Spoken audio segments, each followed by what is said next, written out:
ಕುಣಿಯೋದು ಒಡಿಯೋದು ಕುಂತಲ್ಲೇ ಯಾವ್ಯಾವ್ದೋ ದೇಶ ತೋರಿಸ್ತಾರೆ. 2 ಗಂಟೆ ಹೋಗಿದ್ದೆ ಗೊತ್ತಾಗಿಲ್ಲ.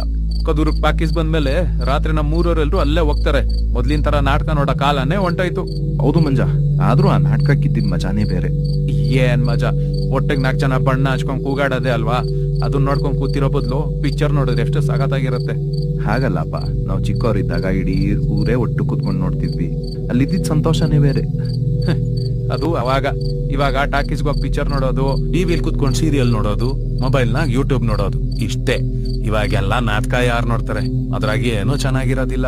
ಮಂಜಾ ಬಾ ಮಂಜ, ಪಿಕ್ಚರ್ ಹೋಗೋಣ.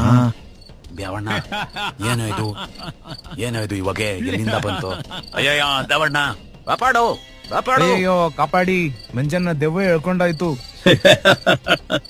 ನನ್ನನ್ನ ಮರ್ತಿದ್ದೀರಲ್ಲ, ಬನ್ನಿ ಈಗ ನೆನ್ಪಿಸ್ತೀನಿ. ಈ ರೀತಿ ರಾತ್ರಿಯಲ್ಲಿ ಭಯಂಕರತೆ ಆವರಿಸಿರುವ ಈ ಹಳ್ಳಿಯು ಹಗಲಿನಲ್ಲಿ ಅಷ್ಟೇ ಶಾಂತ.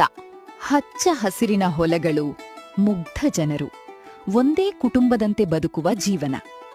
ಆದರೆ ಸೂರ್ಯ ಮುಳುಗಿದರೆ ಸಾಕು, ಹಳ್ಳಿಯ ಪಕ್ಕದ ಆ ಕಾಡಿನ ದಾರಿಯ ಕಡೆ ಯಾರೂ ಹೆಜ್ಜೆ ಹಾಕುವುದಿಲ್ಲ.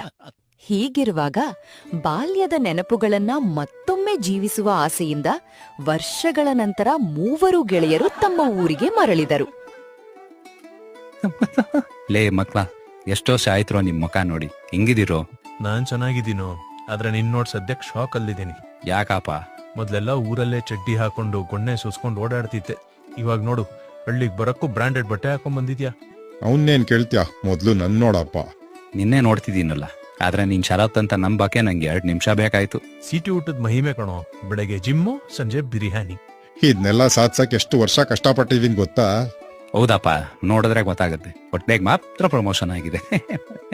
ನಮ್ಮ ಅಪ್ಪಂದ್ರೆಲ್ಲ ಊರ್ ಬಿಟ್ಟು ಸಿಟಿ ಹೋಗದೆ ಇದ್ದಿದ್ರೆ ಇಲ್ಲೇ ಆರಾಮಾಗಿರ್ಬೋದಿತ್ತು. ಯಾರಿಗ್ ಬೇಕಾ ಸಿಟಿ ಲೈಫ್? ನಮ್ಮ ಅದೃಷ್ಟಕ್ಕೆ ನೀನ್ ಅಜ್ಜಿ ಇನ್ನೂ ಇಲ್ಲೇ ಇದಾರೆ, ಇಲ್ಲಾಂದ್ರೆ ಈ ಹಳ್ಳಿಲಿ ಎಲ್ಲಾಡ್ಸುರ್ಕಣ. ಮಗ, ನೆನ್ಪಿದ್ಯಾ? ಈ ಕೆರೆಲಿ ಈಜೋದು, ಹನುಮಂತನ್ ಗುಡಿ ಹತ್ರ ಕ್ರಿಕೆಟ್ ಆಡೋದು, ರಾತ್ರಿ ಗಿಡ್ಡಣ್ಣನ್ ನಾಟಕ, ಆಮೇಲೆ ಕಾಡ್ ಹತ್ರ ಬೆಂಕಿ ಹಾಕೊಂಡು ಭೂತದ ಕತೆ ಹೇಳ್ಕೊಂಡು ಒಬ್ರನ್ನೊಬ್ರನ್ನ ಹೆದರ್ಸ್ಕೊಳ್ಳೋದು.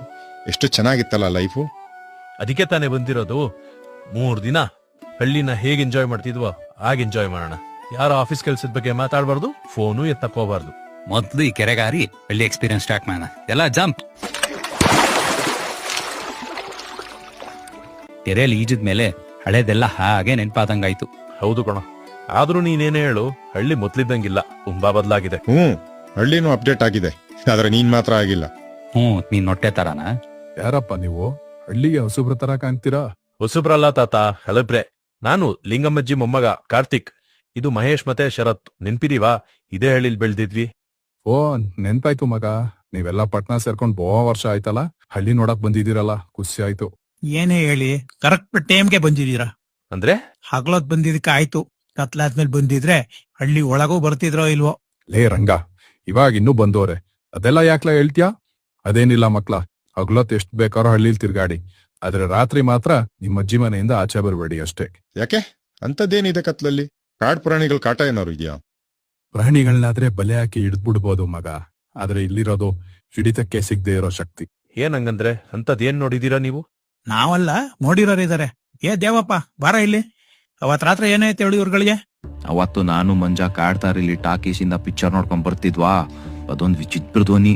ಅಮ್ಮನ್ನೇ ಮಾತಾಡ್ಸ್ದಂಗಾಯ್ತು. ಆಮೇಲೆ ಇದ್ದಕ್ಕಿದ್ದಂಗೆ ಹೊಗೆ ಬರಕ್ ಶುರು ಆಯ್ತು. ಅದೇ ಹೊಗೆ ಒಳಗಿಂದ ಅದು ಮಂಜನ್ನ ತರದರ ಅಂತ ಹೇಳ್ಕೊಂಡಾಯ್ತು. ಆಮೇಲಿಂದ ಓಡ್ ಬಂದ್ಬಿಟ್ಟೆ. ಬೆಳಗ್ಗೆ ಹಳ್ಳಿಯವರೆಲ್ಲ ಮಂಜನ್ನ ಕಾಡಾಚೆ ಮೂರ್ಛೆ ಬಿದ್ದಿದ್ ನೋಡ್ ಕರ್ಕೊ ಬಂದವ್ರೆ. ಅವನ ಬೈದಿಂದ ಆಚೆ ಬರಕ್ 1 ತಿಂಗಳು ತಗೊಂಡವನೆ. ಅದಕ್ಕೆ ಅವತ್ತಿಂದ ನಾವು ಕತ್ಲಾದ್ರೆ ಆಚೆ ಹೋಗೋದ್ ನಿಲ್ಸಿದೀವಿ. ಪಿಕ್ಚರ್ ಹೋಗಕ್ಕೂ ಬೆಳಗ್ಗೆನೆ ಹೋಗೋದು. ನಂಬೋ ತರ ಅನ್ನಿಸ್ತಿಲ್ವಲ್ಲ? ನಿಮ್ಗೆಲ್ಲೋ ಭ್ರಮೆ ಆಗಿರ್ಬೇಕು. ಹೌದು, ಇವ್ರಿಗೆರೋ ಭ್ರಮೆ ಇರ್ಬೋದು, ಆದ್ರೆ ಸಿದ್ದಪ್ಪಂಗೆ? ಸಿದ್ದಪ್ಪ ಬಾರ್ಲಾ ಇಲ್ಲಿ. ಅವತ್ ಕಾಡ್ ಹತ್ರ ಏನಾಯ್ತು ಹೇಳು? ಅವತ್ತು ರಾತ್ರಿ ನಾನ್ ತ್ಯಾಟೆಯಿಂದ ಟಿವಿ ತಗೊಂಡ್ ಬೈಕ್ನಾಗ ಬರ್ತಾ ಇದ್ನಾ. ಅಯ್ಯೋ, ಇನ್ಮೇಲೆ ಮನೆಯಲ್ಲೇ ಪಿಕ್ಚರ್ ನೋಡ್ಬೋದು. ರಾತ್ರಿ ಟಾಕೀಸ್ ಹೋಗೋ ಕೆಲ್ಸ ಇಲ್ಲ. ಹಳೆ ನಾಟಕ, ಬೈಲಾಟ ಎಲ್ಲ ನೋಡೋ ಕಾಲನೇ ಮುಗ್ದಾಯ್ತು. ಇದ್ಕಿದ್ದಂಗೆ ನನ್ ಬೈಕು ಅಲ್ಲೇ ನಿಂತ್ಕೋತು. ಚಕ್ರ ತಿರುಗ್ತಿತ್ತು, ಅದ್ರ ಗಾಡಿ ಮುಂದೆ ಹೋಗ್ತಿರ್ಲಿಲ್ಲ. ಯಾರೋ ಇಟ್ಕೊಂಡಿರೋ ತರ. ಆಮ್ಯಾಕ್ ನೋಡಿದ್ರೆ ಗಾಡಿ ಮ್ಯಾಗಿನ್ ಟಿವಿ ಹಾರ್ಕೊಂಡ ಗಾಳಿಲಿ ನಿಂತ್ಕೋತು. ಸಿದ್ದಪ್ಪ ಬಾ ಸಿದ್ದಪ್ಪ, ಒಟ್ಟಿಗೆ ಟಿವಿ ನೋಡುವ. ಓಡಕ್ ಶುರು ಆಯ್ತಾ. ಅದಾದ್ಮ್ಯಾಗೆ ನನ್ ಯಾರೋ ಕರ್ದಂಗ್ ಬೇರೆ ಆಯ್ತು. ಇದ್ದಕ್ಕಿದ್ದಂಗೆ ಹೊಗೆ ಅಯ್ಯೋ ಕಾಪಾಡಿ ಅಯ್ಯೋ. ಅದಾದ್ಮ್ಯಾಗಿಂದ ಕತ್ಲಲ್ಲಿ ಹೋಗೋದ್ ಬಿಟ್ಟೆ. ನನ್ನಂತ ಘಟನೂ ತಲ್ಲಾಡ್ಬಿಟ್ಟೆ. ಆ ಕಾಡಲ್ಲಿ ಟಿವಿ ಆನ್ ಆಗಕ್ ಕರೆಂಟ್ ಕೊಟ್ಟು ಪುಣ್ಯಾತ್ಮ ಯಾರು ತಿಳ್ಕೋಬೇಕು. ಅಂಕಲ್ಗಳೆಲ್ಲ ಸೇರ್ಕೊಂಡು ಏನೋ ಕತೆ ಹೊಡಿತಿದ್ದಾರೆ. ಮೊದ್ಲು ಟಾಪಿಕ್ ಚೇಂಜ್ ಮಾಡ್ಬೇಕು. ಸರಿ ಬಿಡಿ, ರಾತ್ರಿ ಎಲ್ಲೂ ಓದಲ್ಲ. ಆದ್ರೆ ರಾತ್ರಿ ನಾಟಕ ನಡೆಯುತ್ತಲ್ಲ, ಅದಕ್ಕೇನ್ ಮಾಡ್ತೀರಾ ರಾತ್ರಿ? ಇವಾಗೆಲ್ಲ ಎಷ್ಟೊತ್ತಿಗೆ ಸ್ಟಾರ್ಟ್ ಆಗುತ್ತೆ? ಅದ್ ನೋಡ್ಬೇಕು ಅನ್ನೋದು ಒಂದ್ ಕಾರಣ ಹಳ್ಳಿಗ್ ಬರಕ್ಕೆ. ಅಯ್ಯೋ, ಅವೆಲ್ಲ ನೀವ್ ಓದ್ ಕೆಲವು ವರ್ಷಕ್ಕೆ ನಿಂತೋಯ್ತು. ಪಕ್ಕದೂರ್ನಾಗ ಪ್ಯಾಕೇಜ್ ಬಂತ, ಆಮೇಲೆ ಮನೆಗೆ ಟಿವಿ ಬಂತು. ಅದೆಲ್ಲ ಇರುವಾಗ ನಾಟಕ ನೋಡಕ್ ಯಾರು ಹೋಗ್ತಾರೆ? ನಾಟಕದವ್ರು ಖಾಲಿ ಮಾಡ್ಕೊಂಡು ಊರ್ ಬಿಟ್ರು. ಆ ರಂಗಮಂದಿರ ನೋಡಿ ಈಗ ಪಾಳ್ ಬಿದ್ದಿದೆ. ಛೇ, ಅದನ್ನ ನೋಡ್ಬೇಕಂತಾನೆ ಎಷ್ಟು ಆಸೆಯಲ್ಲಿ ಬಂದ್ವಿ. ಇವಾಗ ಅದು ಇಲ್ದಂಗಾಯ್ತು. ಸರಿ, ನಾವ್ ಹೊರಡ್ತೀವಿ. ನೋಡ್ರೋ ನಮ್ ರಂಗಮಂದಿರ ಹೇಗಾಗೋಗಿದೆ. ಇಲ್ಲಿ ಎಷ್ಟೊಂದ್ ನಾಟಕ ನಡೀತಿತ್ತು. ಗಿಡ್ಡಪ್ಪಣ್ಣನೇ ದೊಡ್ಡ ಹೀರೋ ನಮ್ಗೆ ಆಗ. ಬಂದ್ರ ಮಕ್ಳ? ಯಾಕೆ ಇಷ್ಟ ತಡ ಆಯ್ತು? ನಿಮ್ಮಪ್ಪ ಫೋನ್ ಮಾಡಿ 2 ಗಂಟೆ ಮುಂಚೆನೆ ಬರ್ತೀರಾ ಅಂತ ಹೇಳಿದ್ದ. ಅದು ಕೆರೆಯಲ್ಲಿ ಈಜಾಡಿ ಊರವ್ರನ್ನೆಲ್ಲ ಮಾತಾಡ್ಸ್ಕೊಂಡ್ ಬರೋಷ್ಟರಲ್ಲಿ ಇಷ್ಟೊತ್ತಾಯ್ತು ಅಜ್ಜಿ. ಸರಿ ಸರಿ, ಮೊದ್ಲು ಕೈಕಾಲು ತೊಳ್ಕೊ ಬನ್ನಿ, ಊಟ ತಯಾರಿದೆ. ಅಜ್ಜಿ ಕೈ ಅಡ್ಗೆ ಮಾತ್ರ ಅಮೃತ. ಮೀನ್ ಪಾತ್ರನ ತೋಡಿ ಹಾಕಿಸ್ಕೊಂಡಾಗ್ಲೇ ಅರ್ಥ ಆಯ್ತು. ನಮ್ಗ್ ಉಡಿಸ್ತೀಯೋ ಇಲ್ವೋ ಅಂತ ಭಯಕ್ಕೆ ಹೋಗಿತ್ತು. ನೆಕ್ಸ್ಟ್ ಏನು ಪ್ಲಾನು? ನಾಟಕ ಅಂತೂ ಮಿಸ್ ಆಯ್ತು. ಮಿಕ್ಕಿದೊಂದೇ ಪ್ಲಾನ್, ಕಾಡಲ್ಲಿ ಕ್ಯಾಂಪ್ ಫೈರ್. Super plan. ಮಕ್ಳ, ಏನದು ಕಾಡು ಅಂದಂಗಾಯ್ತು? ಏನಿಲ್ಲ ಅಜ್ಜಿ, ರಾತ್ರಿ ಕಾಡ್ ಹತ್ರ ಹೋಗಿ ಸ್ವಲ್ಪ ಹರಟೆ ಹೊಡ್ಕೊಂಡ್ ಬರ್ತೀವಿ ಅಷ್ಟೇ. ಬೇಡ ಮಕ್ಳ, ಬೇಕಾದ್ರೆ ಈಗ್ಲೇ ಒಬ್ಬನ್ನಿ, ಆದ್ರೆ ಕತ್ಲಾದ್ಮೇಲೆ ಬೇಡ. ಊರವರೆಲ್ಲ ಎದುರ್ಸಿದ್ ಸಾಲಲ್ಲ ಅಂತ ನೀನು ಶುರು ಮಾಡ್ಕೊಂಡ್ರ? ಇಲ್ಲಿ ನಡ್ದಿರೋದೆಲ್ಲ ನೋಡಿದ್ರೆ ನಡ್ಕಾ ಬರುತ್ತೆ ಮಗ. ನೀವಿನ್ನೂ ಎಳೆ ಹುಡುಗ್ರು. ಅಲ್ಲೆಲ್ಲ ಹೋಗಿ ನಿಮ್ಗೂ ಏನಾರು ಹೆಚ್ಚು ಕಮ್ಮಿ ಆದ್ರೆ ಅದಕ್ಕೆ ಹೇಳ್ತಿರೋದು, ಕತ್ಲಲ್ ಮನೇಲೇ ಇರಿ ಅಂತ. ಅಜ್ಜಿ, ಅದೇನೋ ಟಿವಿ ಹಾರಾಯ್ತು, ಹೊಗೆ ಬಂತು ಅಂತೆಲ್ಲ ಕತೆ ಹೇಳ್ತಾರೆ. ಅದೆಲ್ಲ ನಂಬಕ್ಕಾಗತ್ತಾ? ಆದ್ರೂ ಇರ್ಲಿ, ನಿಂಗೋಸ್ಕರ ಹೋಗಲ್ಲ ಆಯ್ತಾ? ಹಾ, ಫಸ್ಟ್ ಮಾಡಿ. ನಿಜವಾಗ್ಲೂ ಹೋಗಲ್ವೇನ್ರೋ? ಅಜ್ಜಿ ಸಮಾಧಾನಕ್ಕಾಗಂದೆ. ಅಜ್ಜಿ ಮಲ್ಗದ್ಮೇಲೆ ಅಂದ್ರೆ ತಡರಾತ್ರಲ್ಲಿ ನಿಧಾನಕ್ಕೆ ಹೋಗ್ ಬಂದ್ಬಿಡೋಣ ಅಷ್ಟೇ. ಊರವರು ಮತ್ತು ಅಜ್ಜಿಯ ಮಾತನ್ನು ನಂಬದೆ ಮೂವರು ಸ್ನೇಹಿತರು ತಡರಾತ್ರಿ ಕಾಡಿಗೆ ಹೋಗುತ್ತಾರೆ. ಏನ್ರೋ, ಊರಲ್ಲಿ ಒಂದ್ ನಾಯಿನೂ ಕಾಣ್ತಿಲ್ಲ. ಇಷ್ಟೊಂದು ಎದುರುಕೊಂಡಿದಾರ ಆ ಕಟ್ಟು ಕತೆಗೆಲ್ಲ. ಊರವ್ರಿಗೆ ಹೇಳ್ಬೇಕು, ಇಲ್ಲಿ ಭೂತ ಇದೆಯೋ ಇಲ್ವೋ, ಅದೇ ಸೊಳ್ಳೆ ಮಾತ್ರ ಸಿಕ್ಕಾಬಟ್ಟೆ ಇದೆ ಅಂತ. ಹೇ, ಬೆಂಕಿ ಪಟ್ನ ಇಟ್ಕೊಂಡಿದ್ಯಾ ತಾನೆ ಬೆಂಕಿ ಹಾಕಕ್ಕೆ? ಅದೇನೋ ಇದೆ, ಆದ್ರೂ ಊರವರೆಲ್ಲ ಹೇಳಿತರ ದೆವ್ವ ನಿಜವಾಗ್ಲೂ ಇದ್ರೆ ಅದ್ ಬಂದು ಡುಮ್ಮನ ಕಿಡ್ನಾಪ್ ಏನಾರು ಮಾಡಿದ್ರೆ ಮಹೇಶ? ಇವನ್ನೇ ಹತ್ಕೊಂಡೋದ್ರೆ ಅದನ್ನ ಕಿಡ್ನಾಪ್ ಅನ್ನಲ್ಲ, ದೊಡ್ಡ ನ್ಯಾಪ್ ಅಂತಾರೆ. ಅಯ್ಯೋ ನನ್ ಮಕ್ಳ, ಆದ್ರೂ ಅದ್ ನನ್ನ ಎತ್ತಷ್ಟೆಲ್ಲ ತಾಕತ್ತಿರಲ್ಲ ಬಿಟ್ರು. ಜಾಗ ಚೆನ್ನಾಗಿದೆ, ಇಲ್ಲೇ ಬೆಂಕಿ ಹಾಕೋಣ.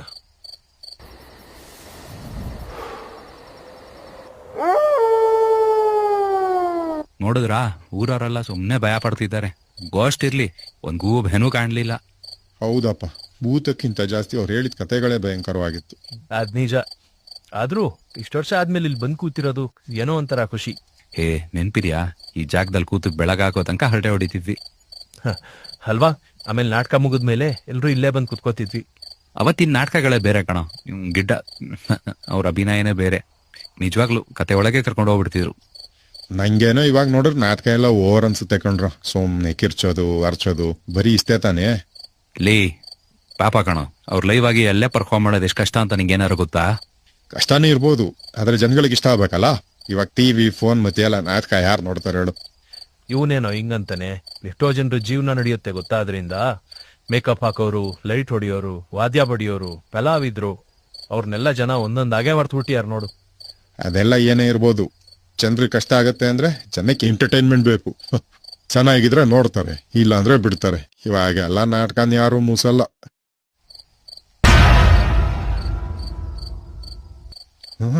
ಏ ಅಲ್ಲಿ ಮರದ ಮೇಲೆ ಯಾಕೋ ಏನಾಯ್ತು? ಮರದ ಮೇಲೆ ಯಾರೋ ಬಿಳಿ ಬಟ್ಟೆಯಲ್ಲಿ ಬಂದಂಗಾಯ್ತ್ರೋ. ಯಾರು? ಮೊಯ್ನಿನ? ಅಲ್ಲ, ಯಾರೋ ಗಂಡಸ್ರು. ಹಾಗಾದ್ರೆ ಮೋಹಿನಿ ಅಲ್ಲ, ಮೋಹನ ಇರ್ಬೇಕು. ನಾನ್ ತಮಾಷೆ ಮಾಡ್ತಿಲ್ಲ ಕಣ್ರು. ಇವನೇನು ಬರ್ತಾ ಸಾರಾ ಅಂಗಡಿಗೆ ಏನಾರು ಹೋಗಿದ್ದ ಹಿಂಗೆ? ಇದೇನ್ರೋ ಬೆಂಕಿ ಯಾರಾಯ್ತು? ನಂಗೆ ಯಾಕೋ ಭಯ ಆಗ್ತಿದೆ. ಅದು ಗಾಳಿಗೆ ಕಣ. ನಿಂಗೆ ಯಾಕೋ ಭಯ? ನಿನ್ನ ಹೇಗೂ ಎತ್ತಕ್ಕಾಗಲ್ಲ ಅಂತ ಅವಾಗ್ಲೇ ಅಂದಿದ್ದೆ ತಾನೆ, ಬಿಡು.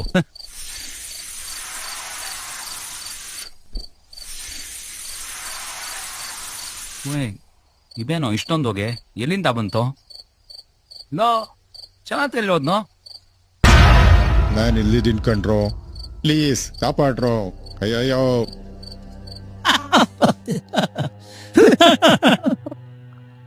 ಒಬ್ಬ ಕಲಾವಿದನ ಜೀವನ ನಿಂಗೆ ಕೇವಲ ಮನರಂಜನೆನಾ? ಅಲ್ಲೇ ಗಾಳಿಲೇ ತೇಲ್ತಿರು. ಯಾರು ಯಾರು ನೀನ್ ಯಾರೇ ಆಗಿರು, ನಮ್ ಸ್ನೇಹಿತನ್ ಬಿಟ್ಬಿಡು. ಅವನಿಗೆ ನಾಟಕದ ಬಗ್ಗೆ ಅಷ್ಟು ಅರಿವಿಲ್ಲ, ಕ್ಷಮಿಸ್ಬಿಡು ಅವನ್ನ. ಏನೋ ಗೊತ್ತಿಲ್ದೆ ಮಾತಾಡ್ಬಿಟ್ಟ. ಗೊತ್ತಿಲ್ದೇನೆ ಮರ್ತರು, ಗೊತ್ತಿಲ್ದೇನೆ ತಿರಸ್ಕರಿಸೋದ್ರು, ಹಂಗೆ ಗೊತ್ತಿಲ್ದಂಗೆ ಕಲಾವಿದ್ರೆಲ್ಲ ಸತ್ತೋದ್ರು. ಪ್ಲೀಸ್ ಕಾಪಾಡ್ರೋ. ಅಯ್ಯಯ್ಯೋ, ನೀನ್ ಯಾರೇ ಆಗಿರು, ನಮ್ಮೇಲೆ ಕೋಪ ಇದ್ರೆ ನಮ್ ಜೊತೆ ಮಾತಾಡು, ಅವನ್ನ ಬಿಟ್ಬಿಡು. ನಿಂಗೇನಾಗ್ಬೇಕು ಹೇಳು, ನೀನ್ ನೋವೇನ್ ಹೇಳು, ನಾವು ಸರಿ ಮಾಡಕ್ಕೆ ಪ್ರಯತ್ನ ಪಡ್ತೀವಿ. ಈಗ ಎಡ್ಕೊಂಡೆಲ್ಲ ಮಾತಾಡ್ಬೇಡ, ದಯವಿಟ್ಟು ನಮ್ಮ ಜೊತೆ ಮುಂದೆ ಬಂದ್ ಮಾತಾಡು. ನೋಡ್ಬೇಕಾ? ನನ್ನನ್ ನೋಡ್ಬೇಕಾ? ಗಿಡಪ್ಪಣ್ಣ ನೀವ? ಹೌದು, ನಾನೇ. ಅಯ್ಯೋಲೋ, ಮೊದ್ಲು ನನ್ನ ಕೆಳಗಿಳಿಸ್. ಊರಲ್ಲೆಲ್ಲ ನಾಟಕದವ್ರು ಊರ್ ಬಿಟ್ಟು ಹೋದ್ರು ಅಂತ ಹೇಳಿದ್ರು, ಆದ್ರೆ ನೀವು ನೋಡಿದ್ರೆ ಇಲ್ಲಿ. ಹೌದು, ನಂದೇ ಬಿಟ್ಟೋಗಿದೆ, ಆದ್ರೆ ನನ್ನ ನೋವು ಈ ಹಳ್ಳಿಲೇ ಇನ್ನೂ ಬಕ್ಕಿದೆ. ಯಾಕೆ, ಏನಾಯ್ತು? ನೀವೆಲ್ಲ ಇದ್ದಾಗ ಈ ಹಳ್ಳಿಲಿ ರಾತ್ರಿ ಅಂದ್ರೆ ರಂಗಮಂದಿರ, ಮಕ್ಕಳಿಂದ ಹಿಡ್ದು ವಯಸ್ಸಾದವ್ರವರೆಗೂ ಎಲ್ರೂ ನಗು, ಚಪ್ಪಾಳೆ. ನಾನು ಕುಳ್ಳಗಿದ್ದೆ ಅಂತ ನಂಗೆ ಯಾರೂ ಕೆಲಸ ಕೊಡ್ತಿರ್ಲಿಲ್ಲ, ಆದ್ರೆ ವೇದಿಕೆ ಮಾತ್ರ ನನ್ನ ಎತ್ತರ ನೋಡ್ಲಿಲ್ಲ, ನನ್ನ ಕಲೆ ನೋಡ್ತು. ಆ ರಂಗಮಂದಿರದ ಕೆಳಗೆ ನಾನು ಗಿಡ್ಡಪ್ಪ, ಆದ್ರೆ ಅದ್ರ ಮೇಲೆ ನಾನು ರಾಜ, ಜೋಕರ್, ಹನುಮಂತ, ಒಳ್ಳ ಪೊಲೀಸ್ ಎಲ್ಲನೂ ಆಗಿದ್ದೆ. ನಿಮ್ಮೆಲ್ಗೂ ಚಪ್ಪಾಳೆ, ಆ ಕೂಗು ನನ್ನ ಜೀವನ ನಡೆಸೋದ್ರ ಜೊತೆಗೆ ನಂಗೆ ದೊಡ್ಡ ಸಮಾಧಾನ ಕೊಡ್ತಿತ್ತು. ಆದ್ರೆ ಒಂದಿನ ಪಕ್ಕದೂರಿಗೆ ಟಾಕೀಸ್ ಬಂತು, ಅದಾದ್ಮೇಲೆ ಮನೆಗೂ ಟಿವಿ ಬಂತು. ಅಲ್ಲಿಂದ ಮೊದಲು 100 ಜನ, ಆಮೇಲೆ 50, ಆಮೇಲೆ 10, ಆಮೇಲೆ ನಾಟಕ ನೋಡೋಕೆ ಒಬ್ಬರು ಬರಲಿ. ಬೆಳಿಗ್ಗೆ ನಾಟಕಗಳು ನಿಂತ್ಕೋದ್ವು, ರಂಗಮಂದಿರ ಪಾಳ್ಬಿತ್ತು, ನಂಗೆ ಕೆಲಸ ಇಲ್ದಂಗಾಗೋಯ್ತು. ಕಂಪ್ನಿಯವರು ಊರು ಬಿಟ್ರು. ಹೊಟ್ಟೆ ತುಂಬ್ಸಕ್ಕೆ ಬೇರೆ ಕೆಲ್ಸಕ್ಕೆ ಹೋಗೋಣ ಅಂದರೆ ನಾನು ಕುಳ್ಳಗಿದ್ದೆ ಅಂತ ಯಾರೂ ಕೆಲಸ ಕೊಡಲಿಲ್ಲ. ಹಸಿವು, ಅಸಹಾಯಕತೆ ಎರಡೂ ಜಾಸ್ತಿ ಆಯಿತು. ನನ್ನ ಹೆಂಡತಿ ಹಾಸಿಗೆ ಹಿಡಿದ್ಲು, ಔಷಧಿಗೂ ನನ್ನ ಹತ್ರ ಹಣ ಇರಲಿಲ್ಲ. ನನ್ನ ಕಣ್ಣು ಮುಂದೆನೇ ಅವಳು ಕಣ್ಣು ಮುಚ್ಚಿದ್ಲು. ಮೊದಲು ಚಪ್ಪಾಳೆ ಹೋಯ್ತು, ಆಮೇಲೆ ಇವಳು ಹೋದ್ಲು. ಇನ್ನು ನಾನಿದ್ದೇನು ಮಾಡಲಿ? ನಾನು ಈ ಕಾಡಿಗೆ ಬಂದು ನನ್ನ ಕತೆ ಮುಗಿಸ್ಕೊಂಡೆ. ಗಿಡ್ಡಪ್ಪಣ್ಣ, ನಮ್ಮನ್ನ ಖುಷಿಲ್ ತೇಲ್ಸಿದ್ ನೀವು ಈ ರೀತಿ ಕೊನೆಯಾಗಿದ್ ನೆನ್ಸ್ಕೊಂಡ್ರೆ ತುಂಬಾ ಬೇಜಾರಾಗುತ್ತೆ. ಆದ್ರೆ ಅದಕ್ಕೋಸ್ಕರ ಊರವ್ರನ್ನೆಲ್ಲ ಈ ತರ ಹೆದರ್ಸೋದು ಅಪ್ಪಲ್ವಾ? ಎದುರಿಸಿದ್ದೀನಿ, ಆದರೆ ಯಾರ ಪ್ರಾಣಕ್ಕೂ ಹಾನಿ ಮಾಡಿಲ್ಲ. ನಾಟಕ ಅಂದರೆ ಅಸಡ್ಡೆ, ಕಲಾವಿದ್ರು ಅಂದರೆ ಅರ್ಚೋರು ಕಿರ್ಚೋರು ಅಂತ ಮಾತಾಡೋದನ್ನ ನೋಡಿದಾಗ ನನಗೆ ನೋವು, ಕೋಪ ಯಾವುದೂ ಹಿಡಿತದಲ್ಲಿರೋದಿಲ್ಲ. ಒಂದ್ಸಲಿ ಅವ್ರಿಗೂ ಭಯ ಅಂದ್ರೇನು, ಕಳೆದು ಅಂದ್ರೇನು ಅಂತ ಗೊತ್ತಾಗ್ಲಿ ಅಂತ ಆ ರೀತಿ ಹೆದರ್ಸ್ತೀನಿ. ನನ್ನಿಂದ ತಪ್ಪಾಯ್ತು ಗಿಡ್ಡಪ್ಪಣ್ಣ, ಯೋಚನೆ ಮಾಡದೆ ಏನೇನೋ ಮಾತಾಡ್ಬಿಟ್ಟೆ, ನಂಗೆ ಕ್ಷಮಿಸಿ. ಈ ಊರವ್ರಿಗೆ ನೆಮ್ಮದಿ, ಹಾಗೆ ನಿಮ್ಮ ಆತ್ಮಕ್ಕೆ ಶಾಂತಿ ಸಿಗ್ಬೇಕಂದ್ರೆ ನಾವೇನ್ ಮಾಡ್ಬೇಕು ಹೇಳಿ? ನೀವಿಬ್ರು ನನ್ನ ನಾಟಕ, ನನ್ನ ಅಭಿನಯ ಬಗ್ಗೆ ಮಾತಾಡ್ತಿದ್ದಾಗ ಎಷ್ಟೋ ವರ್ಷದ ಮೇಲೆ ನನ್ನನ್ನು ಯಾರೋ ನೆನ್ಪಿಟ್ಟಿದ್ದಾರೆ ಅಂತ ಖುಷಿ ಆಯ್ತು. ಆದ್ರೆ ಈ ಊರಿನ ಜನ ಗಿಡ್ಡಪ್ಪ ಅನ್ನೋ ಒಬ್ಬ ಕಲಾವಿದ ಇದ್ದ, ಅವನಿಲ್ಲೇ ಸತೋತ ಅಂತ ಕೂಡ ಮರೆತು ಬಿಟ್ಟಿದ್ದಾರೆ. ರಂಗಮಂದಿರ ಹೇಗೆ ಪಾಳ್ಬಿದ್ದಿದೆಯೋ ನನ್ನ ನೆನಪುಗಳು ಹಾಗೆ ಪಾಳ್ಬಿದ್ದಿದೆ. ನನಗೆ ಈ ಸಿನಿಮಾ, ಟಿವಿ ಇವುಗಳ ಮೇಲೇನು ದ್ವೇಷ ಇಲ್ಲ. ಹೊಸ ಕಲೆಗಳು ಬರಲಿ, ಹೊಸ ಕಲಾವಿದರು ಬೆಳೀಲಿ, ಆದ್ರೆ ಅದಕ್ಕಂತ ಹಳೆ ಕಲೆನ, ಅದಕ್ಕೆ ಬದುಕನ್ನೇ ಅರ್ಪಿಸಿದ್ದ ಹಳೆ ಕಲಾವಿದರನ್ನ ನೆನ್ಪೇ ಸಿಗ್ದಿರೋ ಮಟ್ಟಕ್ಕೆ ಹೂತಾಕೋದೆಷ್ಟು ಸರಿ? ನನಗೊಂದೇ ಆಸೆ, ಆ ರಂಗಮಂದಿರದಲ್ಲಿ ಮತ್ತೆ ಪರ್ದೆ ಹೇಳ್ಬೇಕು, ಮತ್ತೊಮ್ಮೆ ಚಪ್ಪಾಳೆ ಕೇಳಿಸ್ಬೇಕು, ಮತ್ತೆ ಕಲಾವಿದರಲ್ಲಿ ನಟಿಸ್ಬೇಕು. ಅಷ್ಟಾದ್ರೆ ಈ ಗಿಡ್ಡಪ್ಪ ಅನ್ನೋ ಒಬ್ಬ ಕಲಾವಿದ ಬದುಕಿದ್ದ, ಆ ಬದುಕಿಗೆ ಒಂದು ಅರ್ಥ ಸಿಗುತ್ತೆ, ನನ್ನ ಆತ್ಮಕ್ಕೂ ಶಾಂತಿ ಸಿಗತ್ತೆ. ಗಿದ್ದಪ್ಪನ ಮಾತುಗಳು ಮೂವರು ಸ್ನೇಹಿತರ ಮನಸ್ಸನ್ನು ಮುಟ್ಟಿದ್ವು. ಮರುದಿನ ಬೆಳಗ್ಗೆ ಅವರು ಕಾಡಿನಲ್ಲಿ ನಡೆದದ್ದನ್ನೆಲ್ಲ ಊರಿನ ಜನರಿಗೆ ವಿವರಿಸಿದರು. ಮೊದಲಿಗೆ ಯಾರೂ ನಂಬಲಿಲ್ಲ. ಆದ್ರೆ ರಂಗಮಂದಿರದ ಮುಂದೆ ನಿಂತು ಗಿದ್ದಪ್ಪನ ಬದುಕಿನ ಬಗ್ಗೆ ಯೋಚಿಸಿದಾಗ ಎಲ್ಲರ ಕಣ್ಣುಗಳು ತೀವ್ರವಾದವು. ಆ ದಿನವೇ ಊರಿನ ಜನರು ಒಂದು ನಿರ್ಧಾರ ಕೈಗೊಂಡರು.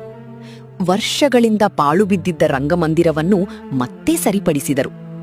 ಗಿದ್ದಪ್ಪನ ನೆನಪಿಗಾಗಿ ಅಲ್ಲೇ ಒಂದು ಪುಟ್ಟ ಪ್ರತಿಮೆಯನ್ನು ನಿರ್ಮಿಸಿದರು.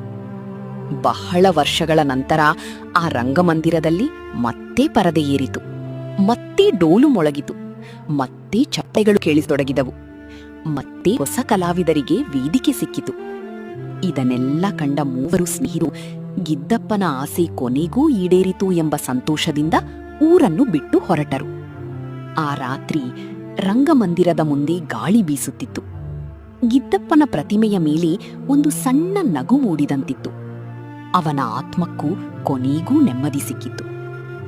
ಇಂದಿಗೂ ನಮ್ಮ ಸುತ್ತಮುತ್ತ ಗಿದ್ದಪ್ಪನಂತೆಯೇ ಸಾವಿರಾರು ಕಲಾವಿದರಿದ್ದಾರೆ. ಅವರು ಹಾಡುತ್ತಾರೆ, ನಟಿಸುತ್ತಾರೆ, ಕುಣಿಯುತ್ತಾರೆ, ಜನರನ್ನು ಸಂತೋಷಪಡಿಸುತ್ತಾರೆ. ಹೊಸ ಕಲೆಗಳನ್ನು ಸ್ವಾಗತಿಸುವುದು ತಪ್ಪಲ್ಲ. ಆದರೆ ಅದಕ್ಕಾಗಿ ಹಳೆಯ ಕಲೆಗಳನ್ನಾಗಲಿ ಅವುಗಳಿಗಾಗಿ ಬದುಕನ್ನೇ ಮುಡಿಪಾಗಿಟ್ಟ ಕಲಾವಿದರನ್ನಾಗಲಿ ಮರೆತು ಬಿಡಬಾರದು. ಯಾಕೆಂದರೆ ಒಬ್ಬ ಕಲಾವಿದನಿಗೆ ಸಿಗುವ ಅತಿ ದೊಡ್ಡ ಸಂಭಾವನೆ ಹಣವಲ್ಲ, ಜನರ ಚಪ್ಪಾಳಿ ಮತ್ತು ಗೌರವ. ಇದು ಇವತ್ತಿನ ಒಂದೊಳ್ಳೆ ಕಥೆ. ಇಂತಹ ಕಥೆ